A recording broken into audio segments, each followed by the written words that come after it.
So, in relation to Ireland, do you think it has, does it resonate with any of the things that are going on in Ireland? I mean, I think peace and justice clearly very important, but I think more recently as well, strong institutions, I think is an interesting, um, important element of Irish society and politics. Yeah, I mean, Ireland, like, as is often the case, is a strange country and occupies a kind of strange position. So we're in Western Europe, and so we're in the imperial heart of the global empire, if you like, but we're not aligned militarily. We're not part of NATO. So we have this strange kind of neutrality status. So our military is not directly involved with the military alliance of NATO. Now it does do some peripheral stuff around the edges through the European Union and so on, but it's not directly a member of NATO, obviously.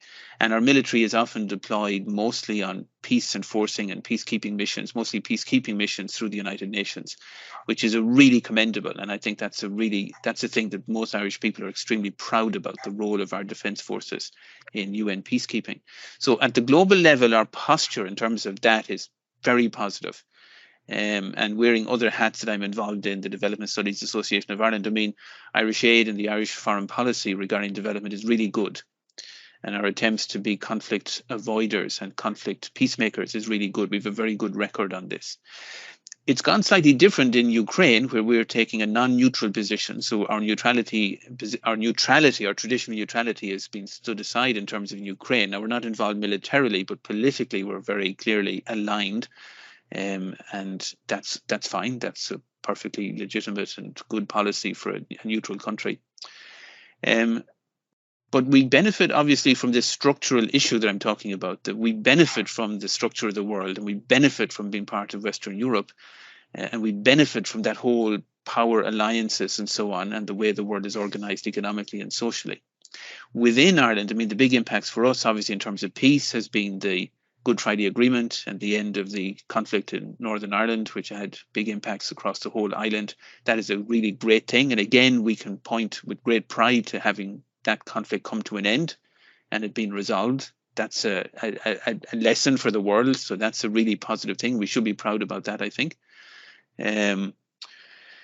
We should also be proud about another element that comes in under SDG 16, which is how we have responded in particular to the Ukrainian refugees, and how we have opened our doors to Ukrainian people coming here. And we currently have perhaps between 50 and 60,000 Ukrainian refugees living in Ireland, and we've accommodated those people mostly successfully. And that is again an enormous achievement by a small country which has itself a significant homeless and housing problem. And it hasn't been pretty, but needs must, and we have done a pretty good job there. So I think there are things we should be proud about and happy about.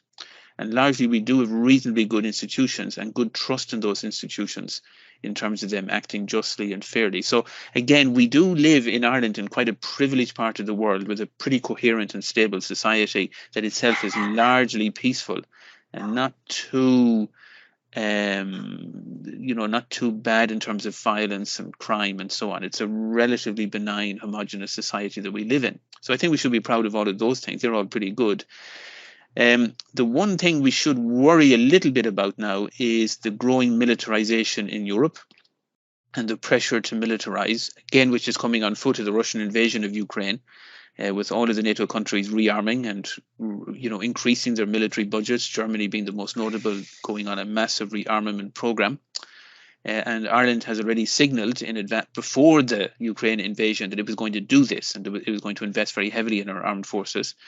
And again, because of the invasion, there's a sense in which the Irish defence forces are very inadequate now in global comparative terms.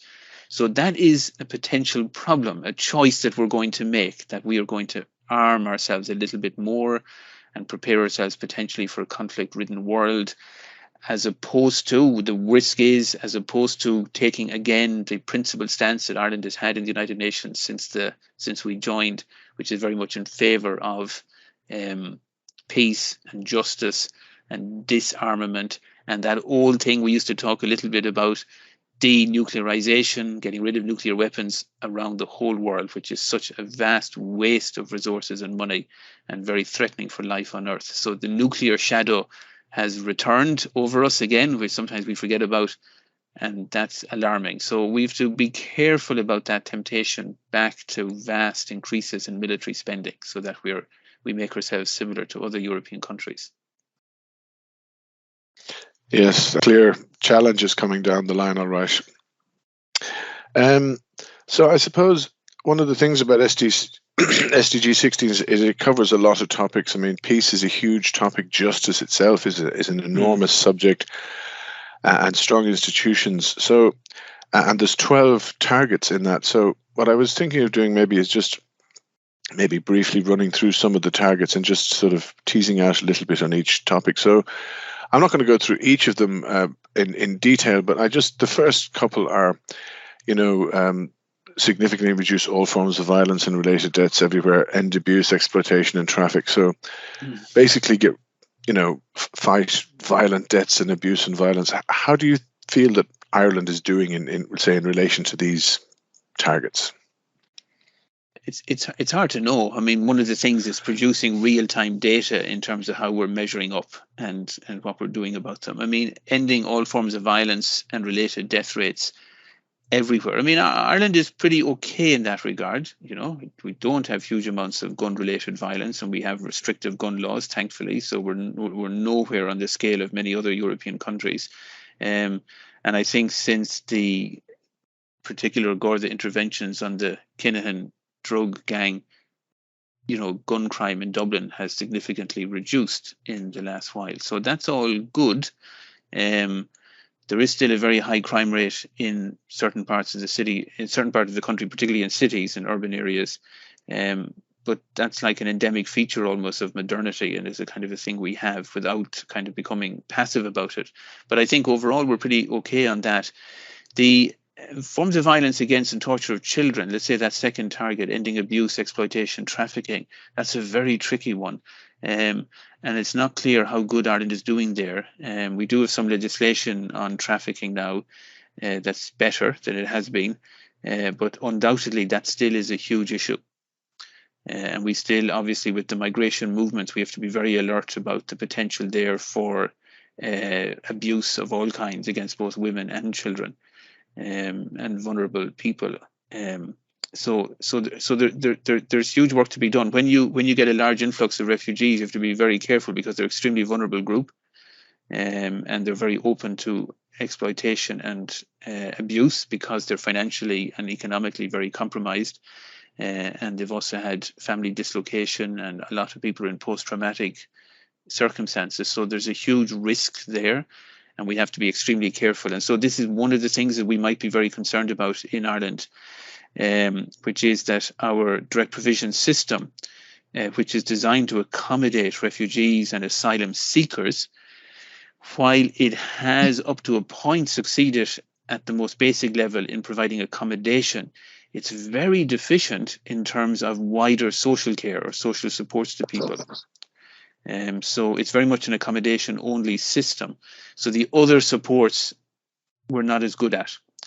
And so this has created a lot of problems in a lot of our direct provision centres, and there has been exploitation and abuse of asylum seekers because of the inadequate additional supports not being there.